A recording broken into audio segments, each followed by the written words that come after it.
mais il a le sang-froid nañ dem ci justice. d'accord maintenant nag après nag bon on va venir wax ci justice. bon dañuy boole justice ak politique ñu def ko benn. parce que si justice dafa wax ni moom dina woote ay assises de avec les professionnels du métier. les acteurs. tudd magistrats yi greffiers yi ñeneen ñi yëpp. avocats yi juges yi avocats yi yëpp pour ñu xool lu ñuy waxtaanee ak yooyu doon les professeurs d'université les citoyens pour ñu xool les problèmes yoo xam les pistes de solution aux problèmes de la justice. mais terewul nag nee na moom lu mu bëgg ci yéenam mooy j'entends instaurer une gouvernance vertueuse fondée sur l'éthique de la responsabilité et l'obligation de rendre compte loolu moom wax na ko mooy maanaam yéenam mooy lépp mu tegu ci yoon si kaw loolu nag nee na lépp li nga xam ne ay rapport la yu ay corps de contrôle doon def dina ko teg ci mbedd bi ñëpp gis ko loolu moom wax na ko muy benn lutte contre la corruption nee na dina ci taxaw protection des lanceurs d'alerte xam nga nag sunum réew yenn saa yi nit doon lanceur d'alerte ñu jàpp la tëj la parce que da ngay liggéey ci benn administration nga gis fa naka sudul noonu nga dénoncer ko ñu indil la obligation de réserve ak yu mel noonu ba xëy na mën nañ la si topp wala dàq la ak yu mel noonu wax na li ni mel tamit après tam nee na amnistie des prête-noms bu fekkente ne nangu nañu dénoncer wane seen bopp delloo une partie de lu ñu jël maanaam lan mooy prête-nom Boubacar Diallo moo am entreprise am mu doon directeur général moom entreprise bi loi dafay tere yow en tant que directeur général ngay gagner marché foofu noonu nga dem jël entreprise bi def ko sa turu soxna wala sa turu doom di jox sa bopp ay marché loolu ay prête-nom en réalité koo xam ne kii nii dans un business nit ki turam dañ ko utiliser mais dañ ko mbubboo mais keneen a moom yëf yi. mooy bukki bi sàngoo deru bëy rek. waaw maanaam koo xam ne am na tamit. waaw ci jël ay suuf. waaw def ci turu keneen. voilà waaw loolu lépp a ngi ci biir. loolu lépp ay prête-nom maintenant nag. prête-nom dafa yaatu. prête-nom dafa yaatu loolu moom wax na ko foofu noonu ci loolu noonu. am parking ay oto. voilà léegi nag keneen na ko moom. léegi nag si biir loolu. non wuy woo ma de am parking ay oto. waaw. fekk keneen na ko moom. waaw loolu yëpp prête-nom la. ah d'accord. waaw loolu lépp loo xam ne daal nit da ko mbubboo te moomu ko rek. loolu surtout sur le foncier. waaw te loolu lay prête-nom moom lu am solo la. waaw fu mu boobaa nag. waaw foncier moom tam ñu si am seen i terrain te nangu ñu si def seen tur def si turu jàmbur di ko jaayaat loolu yëpp ci ay prête-nom la bokk. kon loolu yëpp bon wax na ci lu mu si wax.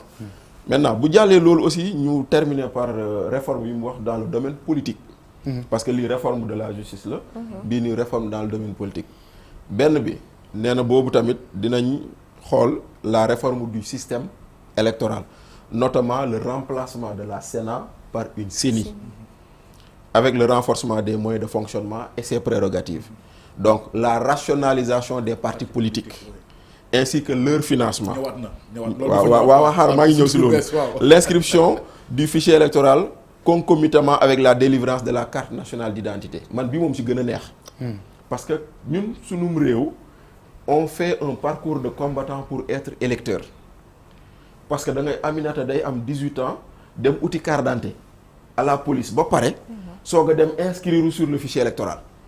alors que moom dafa bëgg mu doon benn kuy dem di uti carte d'identité bu dee am nga 18 ans tu es automatiquement inscrit dans le fichier électoral. loolu effectivement day tax ñu bëri ñoo xam ne seen nu mu tuddati seen carte électeur si ginnaaw.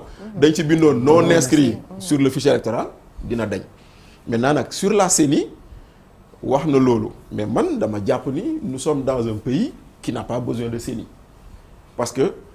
Sunu système électoral depuis 1992 avec le code Kéba Mbaye c'est un système électoral qui ne permet pas que nit mu sàcc ci élection maintenant newuñu lépp baax na ci biir am na des choses à réformer mais quand même ce système électoral qui nous a permis d'avoir 3 alternances il est bon lu si baaxul lu ñu ci war a soppati ñu soppi ko ñu avancer mais xëy na avoir une CENI jaru ko même beneen bi tamit baaba chaque jour da nga daan dégg ñu naan way ñun dañu war a am ministre de l'intérieur bu bokk dans bu bokkul.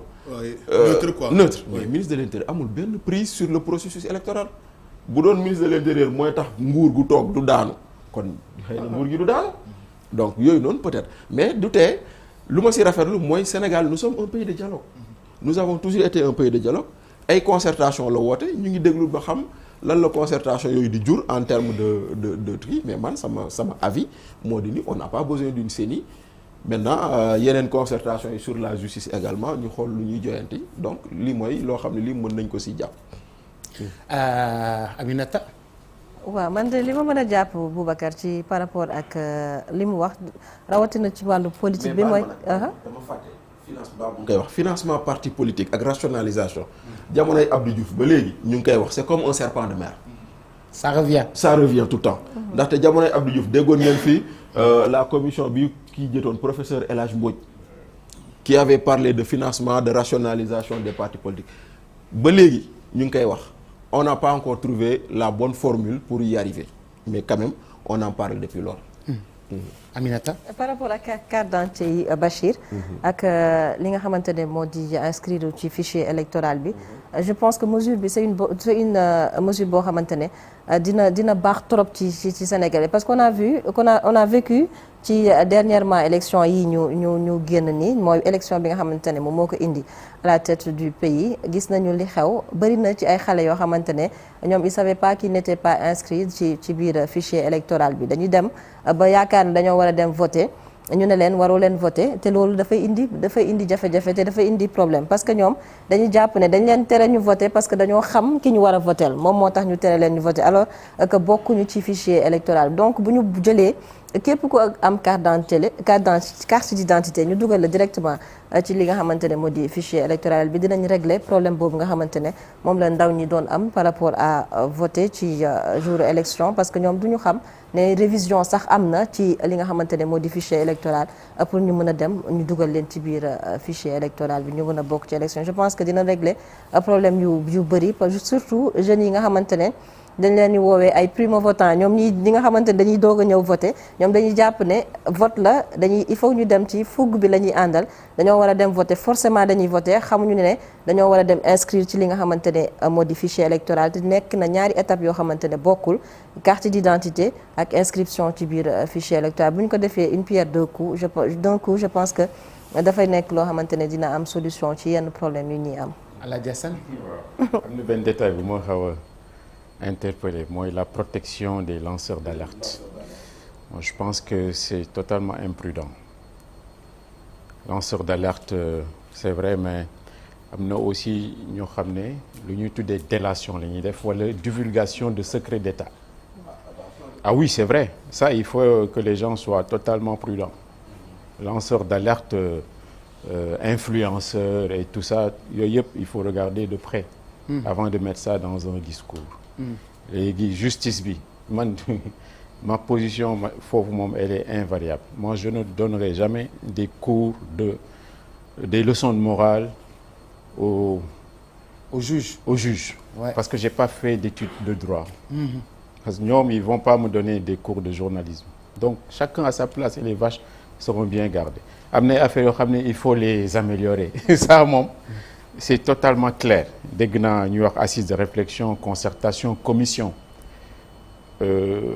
concertation yi apparemment mi ngi bëgg bëri fekkee da nga bëgg à chaque détail nga def une concertation les dossiers là vont s'empiler vont s'entasser ak tout ça donc il faut faire attention et am na benn tubaab je pense c'est Clémenceau qui disait que en France c'était pas en France à chaque fois qu'on veut enterrer un problème voilà on crée une commission donc il faut faire très très attention corruption mais corruption c'est fu mu am c'est comme une bombe nucléaire qu'on a jetée dans ce pays c'est trop grave il faut criminaliser tout ça mais ça va pas être facile parce que dafa nekk góomu robaale un cancer.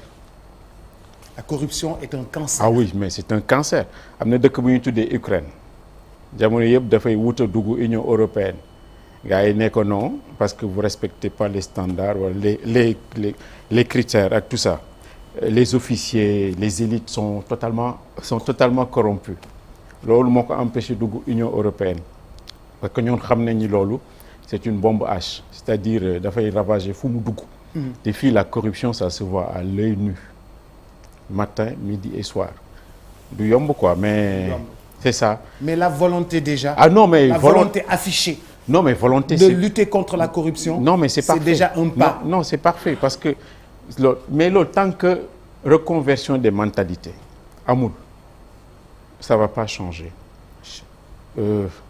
gars yaa ngi doon wax émergence économique émergence comportementale les comportements là bu ñu ko changé wul Abdou Diambar bu ñëwee sax dara du fi changé ça moom oui c'est vrai je suis un peu pessimiste côté boobu parce que dañoo bàyyi affaire yi filé on a raté plein de virages plein boo gisee booy di dawal ay Jakarta wala des écoles fermées y a pas de médicaments là-bas c'est parce que quelqu'un a volé quelque part ak tout ça les deniers publics ouais dañuy sàcc dañuy randal keesu buur ak tout ça kërëb c'est compliqué quoi. C'est compliqué. Mais il faut criminaliser tout ça. Mais de toute façon, la volonté, c'est bien. La volonté affichée. Aladji Assane, merci Baba pour fermer ce chapitre. waaw très rapidement Boubacar bon wax na jubal jubbanti mais teg lépp ci démocratie gu yaatu wax na ko man li ma wax laay waxaat parce que dama bëgg rek justement wax yi am na solo et c'est important parce que ci la ñuy xam exactement yow sa volonté de faire lan la. te li mu woote également muy concertation nekk na lu am solo Bachir vraiment détaillé na ko tout à l'heure man daal li ma bëgg rek mooy moom wax na volonté am léegi nag li ci des mooy ñi koy jàppale pour loolu mu mën ko matérialiser te xam naa ni Sénégal yi yëpp ànd nañ ci loolu donc ñu xaar rek exactement fii ak fan ñun tamit ñu ngi xool di seetlu lan lay fan lay mujjee incha allah. bu soobee yàlla Bachir pour fermer. Juste pour fermer que c'est un discours que moi je salue et sur un point j'ai l'impression de réécouter le discours de Macky Sall le 3 avril 2012 bañ koy soog a fal c'est-à-dire qu'il y avait énormément de bonnes intentions maintenant c'est après on va le juger à l'œuvre C'est là où c'est difficile. C'est là où c'est difficile et j'espère que dina réussir mais à l'écouter boo demee si tu as la chance de réécouter le discours de Macky Sall en 2012 c'est pratiquement les mêmes mots c'est pratiquement les mêmes thématiques qui sont ressorties voilà ça veut dire quelque part aussi que dans ce pays nous sommes dans un éternel recommencement ça veut dire que nos problèmes yu fi Abdou Diouf bàyyi woon ce sont les mêmes problèmes qu'on se retrouve qu'on est en train de chercher à résoudre actuellement parce que simplement ñi fi jaar ñëpp ils n'ont pas réussi à les résoudre pour qu'on passe vers d'autres donc je ne dis pas qu'il a fait du plagiat mais Macky Sall problème yëpp fi amoon par rapport ak Abdoulaye Wade bañ koy fal problème yooyu ñoo fi tawgaat donc c'est des problèmes d'une jeunesse qui est désœuvrée de justice c'est un problème de justice d'instrumentalisation de la justice avant les élections tu entendras dañoo bëgg a sàcc ay élections di ko wax noonu et cetera c'est toujours les mêmes problèmes qui reviennent waaw cherté de la vie après ministre de l'intérieur bu bokk ci parti bi wala bokkul ci parti bi depuis jamonoy Abdou Diouf jusqu'à présent c'est les mêmes problématiques c'est le serpent de mer qui revient. Merci beaucoup merci Bachir merci beaucoup